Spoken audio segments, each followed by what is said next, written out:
Hello friends, welcome to our YouTube channel KSP classes. तो कैसे हैं आप सब? आई हो आप लोग बिल्कुल ठीक होंगे। तो चलिए, आज की जो वीडियो है उसमें हम डिस्कस करेंगे आपके UP DElEd BTC second semester की जो आपका पेपर नंबर 6 है उसके क्लास के बारे में, अगली क्लास के बारे में।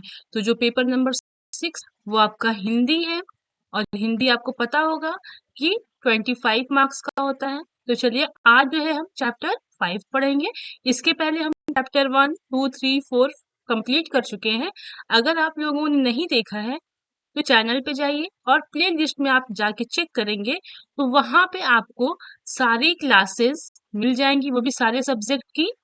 और वहां पे सभी अरेंज व्यू में आपको मिलेंगी। आप वहां से क्लासेस करिए और नोट्स बनाइए और अच्छे से रिवीजन करिए। तो चलिए स्टार्ट करते हैं अब हम चैप्टर 5 को।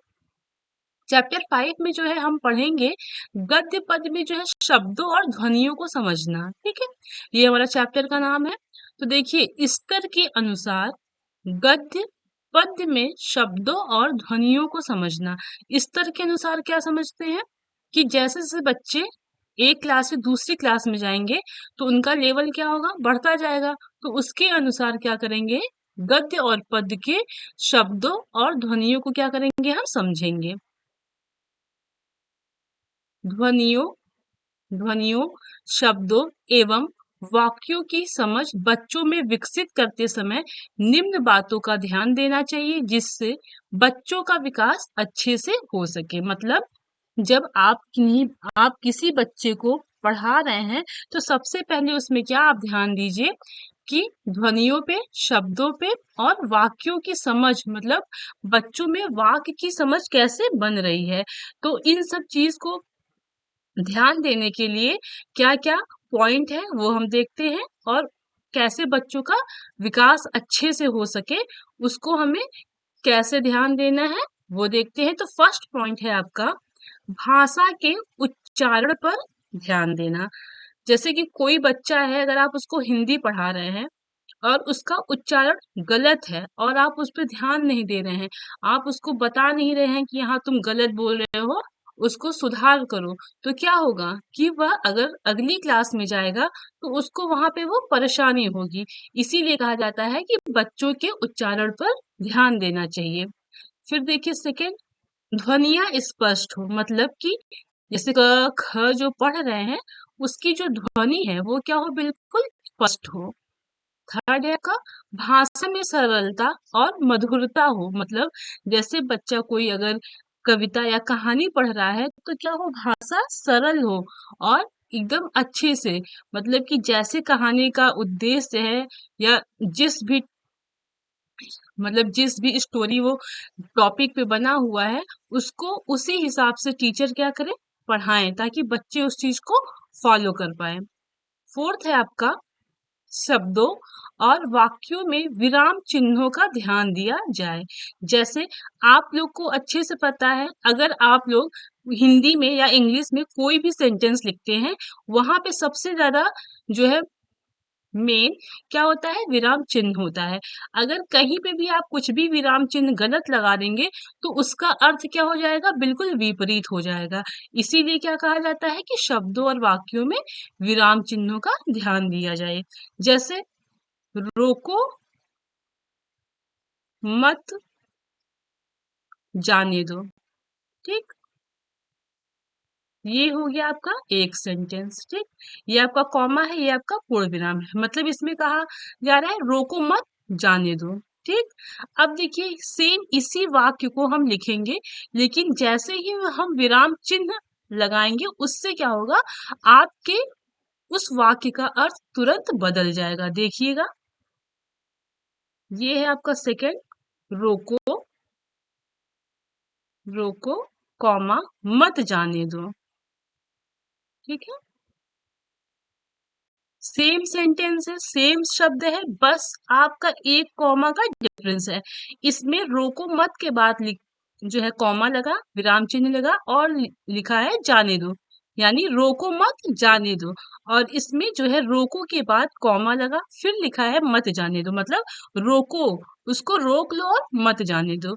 तो वही कहा जा रहा है कि आपके शब्दों और वाक्यों में क्या करना चाहिए कि उनमें जो विराम चिन्ह है उस पर ध्यान देना चाहिए। अब आप देखिए शब्द किसे कहते हैं। बचपन से हम लोग छोटी क्लास से ही पढ़ते आ रहे हैं शब्द वर्ड, है ना। और ये जो है हम जैसे जैसे हमारे क्लास का स्तर बढ़ता जाएगा वही चीजें हम पढ़ेंगे। बस क्या होता है उसमें थोड़ा विस्तार से पढ़ते हैं, कुछ उसमें नए टॉपिक्स आ जाते हैं। शब्द कितने प्रकार के होते हैं, कौन कौन से होते हैं, फिर शब्द में किस किस आधार पे होते हैं। ठीक है, तो चलिए देखते हैं पहले शब्द क्या होते हैं। दो या दो से वर्णों के सार्थक मेल को शब्द कहते हैं। जैसे मतलब दो, एक से तो बनेगा नहीं, यानी अगर सिर्फ क रहेगा, क से कोई शब्द तो बन नहीं सकता है। इसमें क्या होगा, एक और आप वर्ण जोड़ देंगे तो क्या हो जाएगा, कल। ठीक, तो वही कहा जा रहा है दो, एक, दो, दो या दो से अधिक वर्णों के सार्थक मेल, यानी जो भी शब्द बने उसका सार्थक यानी उसका कोई अर्थ निकले, उसी को क्या कहते हैं, शब्द कहते हैं। अब मान लीजिए क प्लस ल हुआ तो कल हुआ, ठीक, मतलब अगला आने वाला दिन हो गया। अगर यही आप ल लिख दीजिए प्लस क कर दीजिए तो क्या हो गया, लक हो गया। यानी इंग्लिश में तो इसको हम लक को भाग्य कह सकते हैं। तो ये तो मान लीजिए फिर से शब्द बन गया। अब देख लेते हैं कुछ और। मान लीजिए आप श ले लीजिए प्लस ल ले लीजिए, इसको अगर हम मिलाएंगे तो क्या हो गया, सल हो गया। ये भी तो दो, दो या दो से अधिक से मिलके बन रहा है, शब्द तो है, लेकिन क्या है, ये सार्थक अर्थ नहीं दे रहा है, इसलिए इसको हम शब्द नहीं कह सकते हैं। तो आई होप आपको समझ में आया होगा कि दो या दो से जो है, दो या दो से वर्णों के सार्थक मेल को क्या कहते हैं, शब्द कहते हैं। यानी दो अक्षर से मिलके एक जो शब्द बनता है उसका कोई ना कोई अर्थ निकलना चाहिए, तभी वो आपका शब्द कहलाता है। अब देखते हैं, एक ये आपका डेफिनेशन हो गया, एक ये देखिएगा। अब इसके बारे में देखते हैं। अक्षरों तथा वर्णों के समुदाय को शब्द कहते हैं। समुदाय क्या होता है, ग्रुप यानी कम्युनिटी, ठीक। तो अक्षर या वर्ण के समुदाय को आप क्या कहते हैं, शब्द कहते हैं। जैसे अ, द, र, क, अदरक। तो ये क्या है, अक्षर का एक समूह ही तो है, इसी को शब्द कहते हैं। और क्या होता है, ये ध्यान दीजिएगा, डिफिनेशन में जरूर लिखना है कि सार्थक मेल को ही क्या कहते हैं, शब्द कहते हैं। अब देखिए, स्वतंत्र और सार्थक ध्वनि ही क्या है, आपका शब्द है। मतलब क्या है कि ऐसे ध्वनि जैसे क हो गया, ध्वनि क्या है, जो आपका हिंदी का जो वर्णमाला है, जो उसका हम उच्चारण करते हैं उसी को हम ध्वनि बोलते हैं। तो क्या है कि ध्वनि को ही क्या हो, वो सार्थक हो, उसी को हम क्या कह देंगे, शब्द कह देंगे। अब देखते हैं शब्द का महत्व क्या है। शब्द, नेक्स्ट है आपका पॉइंट, शब्द का महत्व। शब्द ही भावों, विचारों की अभिव्यक्ति का एकमात्र साधन है। लेखक कविता, कहानी, लेख, उपन्यास शब्दों के द्वारा ही लिखते हैं। शब्द क्या है, भाव और विचारों की अभिव्यक्ति में क्या होता है, प्रकट करना। जैसे कि आपके मन में कोई बात है तो आप उसको कैसे प्रकट करते हैं, अपने, आपके मन में अगर कोई विचार आ रहा है, आपको अपनी मम्मी से कुछ कहना है तो आप कैसे कहते हैं? आप पहले शब्दों का समूह बनाते हैं, फिर उसको क्या करते हैं, यानी वर्णों का एक समूह बनाते हैं, उससे शब्द बनता है। फिर शब्द के माध्यम से ही आप क्या करते हैं, अपने भाव या विचार को अभिव्यक्त करते हैं, यानी प्रकट करते हैं।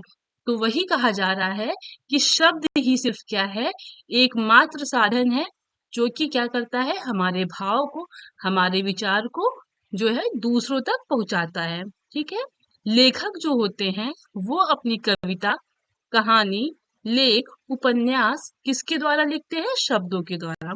अब देखिएगा, जैसे आपका हिस्ट्री है, ठीक है, हिस्ट्री, अभी तो हम प्रेजेंट टाइम में है, तो हिस्ट्री को हम कैसे पढ़ रहे हैं कि बहुत वर्ष पहले हमारा भारत कैसा था, कैसे धीरे धीरे वो विकास हुआ, कैसे अंग्रेजों से स्वतंत्र हुआ, कैसे हुआ कि लेखक क्या किए हैं, वो शब्दों के द्वारा क्या हुआ है, वो उन्होंने बुक लिखी है। तो हम शब्दों को पढ़कर क्या करते हैं, चीजों को अच्छे से जो है पता कर लेते हैं। तो वही कहा जा रहा है कि लेखक जो है आपके कविता, कहानी, लेख, उपन्यास शब्दों के द्वारा ही लिखते हैं। अब देखिएगा, ये एक कोटेशन है कि शब्द लेखक की आत्मा है। क्या है शब्द? लेखक की आत्मा।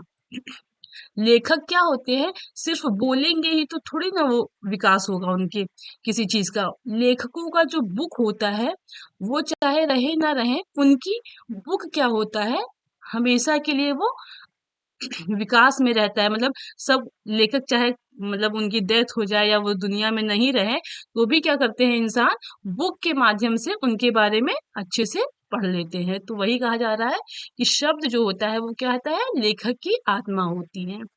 आगे का पॉइंट देखते हैं कि शब्द के कितने भेद होते हैं। देखिएगा, शब्दों के दो भेद होते हैं। पहला है आपका ध्वन्यात्मक, सेकंड है आपका वर्णनात्मक। ठीक है, अभी हम बाई एक एक पॉइंट डिटेल में पढ़ेंगे कि कौन सा क्या होता है। सबसे पहले आप देखिएगा, वर्णनात्मक शब्द क्या होता है? जिसमें किसी अनुभव, अनुभूति और दृश्य आदि का वर्णन किया जाए, उसे वर्णनात्मक शब्द कहलाते हैं। जैसे कि आप कहीं घूमने गए, ठीक, और वहां पे आपने बहुत कुछ देखा, तो आप अपने घर पे आए और अपने पेरेंट्स को अगर बता रहे हैं, तो उसको कैसे बता रहे हैं? वर्णन के द्वारा बता रहे हैं। आपने वहां पे क्या देखा, आपका क्या अनुभव रहा, वहां का दृश्य कैसा था, तो ये आप कैसे बता रहे हैं? वर्णन के द्वारा, यानी बोल के बता रहे हैं, तो उसको क्या कहेंगे हम? वर्णनात्मक शब्द कहेंगे। कैसे? कि अगर आप अपने अनुभव को, अनुभूति को या किसी दृश्य को वर्णन के द्वारा बता रहे हैं, तो वो वर्णनात्मक शब्द कहलाएंगे। और सेकंड है आपका ध्वन्यात्मक शब्द। ऐसे शब्द जो किसी वस्तु या प्राणी द्वारा ध्वनि को उत्पन्न करते हैं, उसे ध्वन्यात्मक शब्द कहलाते हैं, या उसे ध्वन्यात्मक शब्द कहते हैं। मतलब ऐसे शब्द जो किसी वस्तु या प्राणी, यानी मनुष्य हो गए, चिड़िया हो गए, जानवर हो गए, कुछ भी हो गया, उनके द्वारा उत्पन्न किया जाता है, तो वो आपका ध्वन्यात्मक शब्द कहलाता है। जैसे कौवा क्या करता है? काव काव, ये क्या है? ध्वन्यात्मक शब्द है। बारिश जब होती है तो क्या होता है? झम-झम की आवाज आती है, तो ये क्या है? आपका ध्वन्यात्मक शब्द है। ओके, चलिए अब देखते हैं कि शब्द के कितने भेद हैं और किस-किस आधार पे हैं। अगर आप लोगों ने व्याकरण पढ़ा होगा, तो उसमें आप इन सब चीजों से परिचित हैं। देखिए, सबसे पहले हम देखते हैं रचना के आधार पर। चार, मतलब शब्द के भेद हम चार तरह के होते हैं, वन बाय वन देखते हैं। रचना के आधार पर सबसे पहले, रचना के आधार पे तीन प्रकार के होते हैं। ठीक है, पहला है आपका रूढ़, दूसरा है आपका यौगिक, और तीसरा है आपका योग रूढ़। बाकी ये आपके जो है टॉपिक में है नहीं, वरना मैं डिटेल में आपको पढ़ाती। सिर्फ आप अभी ओवरव्यू बस एक बार देख लीजिए। सेकंड है आपका उत्पत्ति के आधार पर। ठीक है, उत्पत्ति के आधार पर देखिएगा, तत्सम, तद्भव, देशज, विदेशज और संकर। ठीक है, थर्ड है आपका अर्थ के आधार पर। और अर्थ के आधार पर दो तरह के हैं, एक सार्थक और एक निरर्थक। ठीक है, सार्थक में है आपका एकार्थी, अनेकार्थी, विपरीतार्थी और आपका हो गया समानार्थी। ठीक है, और फोर्थ है आपका देखिएगा प्रयोग के आधार पर। और यही हमें क्या करना है, जो है सेकेंड सेमेस्टर का जो ग्रामर का पोर्शन है, इसमें हमें संज्ञा, सर्वनाम, विशेषण, क्रिया जो भी पढ़ना है, ये आपके सेकेंड सेमेस्टर में है। तो प्रयोग के आधार पर जो है आपका शब्द दो प्रकार का होता है। फर्स्ट होता है विकारी, सेकंड होता है अविकारी। देखिए, इसमें आपको जो है ऑब्जेक्टिव क्वेश्चन बन सकता है कि विकारी कौन कौन सा है। उसमें दे दिया जाएगा आपका संज्ञा, ठीक है, सर्वनाम, विशेषण, या इनमें से सभी। आप पढ़े हैं कि विकारी में क्या क्या आता है, तो आप तुरंत कर लेंगे। या उसमें पूछेगा विकारी कौन सा नहीं है, तो संज्ञा, सर्वनाम, विशेषण देके एक अविकारी दे देगा, यानी अव्यय दे देगा। तो वही है, अगर आप डिटेल में पढ़ेंगे तो आपका ऑब्जेक्टिव क्वेश्चन अपने आप पूरा जो है बनने लगता है, यानी तैयार हो जाता है। तो प्रयोग के आधार पर कितना है? दो प्रकार के, एक विकारी, दूसरा अविकारी। विकारी में क्या है? संज्ञा, सर्वनाम, विशेषण और क्रिया। ठीक है, चलिए आगे बढ़ते हैं। अर्थ की दृष्टि से शब्द के दो भेद होते हैं। अभी हम लोगों ने पीछे पढ़ा था कि अर्थ की दृष्टि से कितने भेद होते हैं, दो भेद होते हैं। पहला है जो आपका, वो है सार्थक, और दूसरा जो है वो है निरर्थक। अब सार्थक देख लेते हैं क्या है। किसी निश्चित अर्थ का बोध कराने वाले शब्द को सार्थक शब्द कहते हैं। मतलब ऐसे शब्द जिनका कोई अर्थ निकलता है उसे हम क्या कहते हैं, सार्थक शब्द कहते हैं। और निरर्थक उसी का बिल्कुल अपोजिट है। जिन शब्दों का कोई कोई अर्थ नहीं होता है उसे क्या कहते हैं, निरर्थक शब्द को कहते हैं। अब देखिए जो है हिंदी शब्दों की रचना। ठीक है, हिंदी शब्दों की रचना।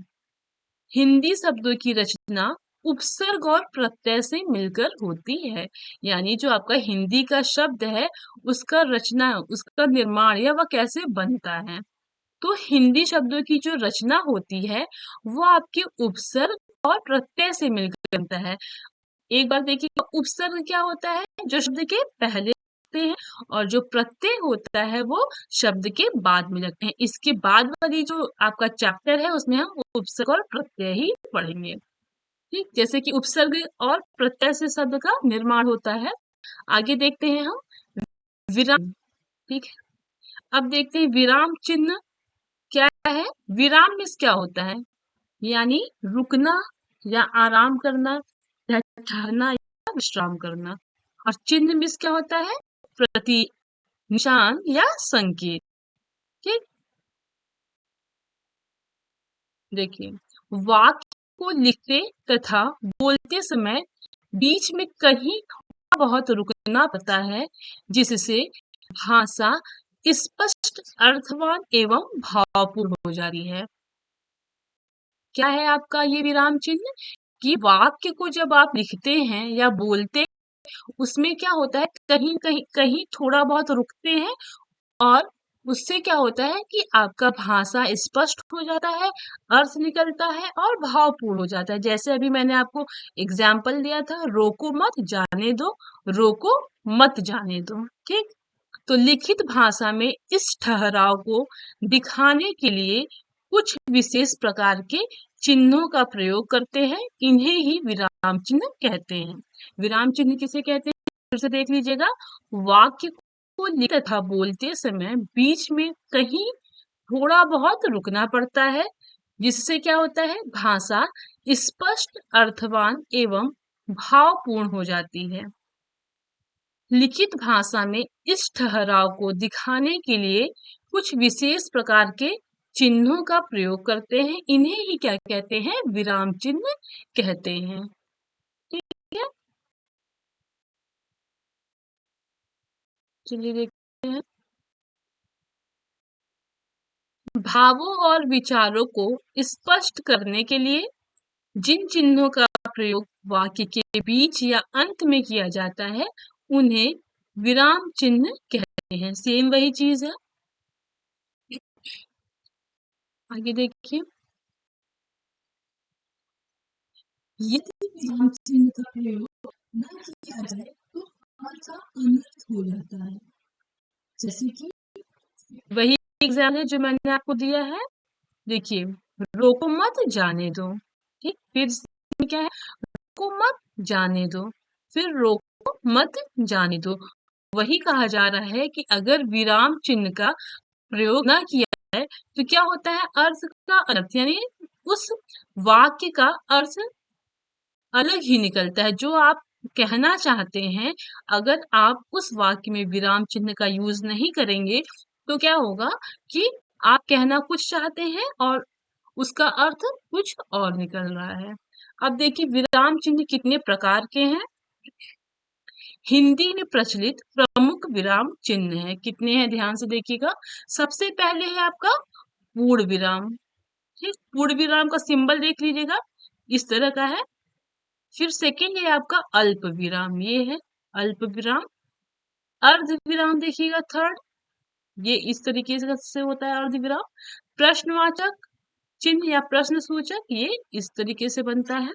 विस्मयादिबोधक चिन्ह, ये आपका ये है। उद्धरण चिन्ह या अवतरण चिन्ह, ये जो है आपका ये है, ये दोहरा है, ये इकहरा है, ठीक। इसमें एक होता है, इसमें डबल होता है। सेवंथ है आपका योजक चिन्ह, योजक चिन्ह ये है। निदेशक या डैश ये होता है। कोष्ठक जो है आपका ये होता है, ठीक। और एक होता है आपका हंस पद यानी त्रुटिबोधक।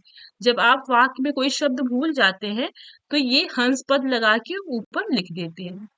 11 है आपका रेखांकन या अधोरेखन, ये है आपका। लाघव चिन्ह ये है। लोट चिन्ह इस तरीके से होता है। योग चिन्ह ये है यानी प्लस। समता चिन्ह यानी इक्वल बराबर। इतिश्री ये है, ठीक है। अपूर्ण विराम या उपविराम ये है, ठीक। तो ये था आपका टोटल विराम चिन्ह। अब इसके बाद हम नेक्स्ट जो आपकी क्लास होगी उसमें हम वन बाय वन सभी आपके विराम चिन्ह को जो है डिटेल में पढ़ेंगे और किनका कैसे यूज होता है वो भी हम पढ़ेंगे, ठीक है। चलिए मिलते हैं अब हम नेक्स्ट अगली क्लास में।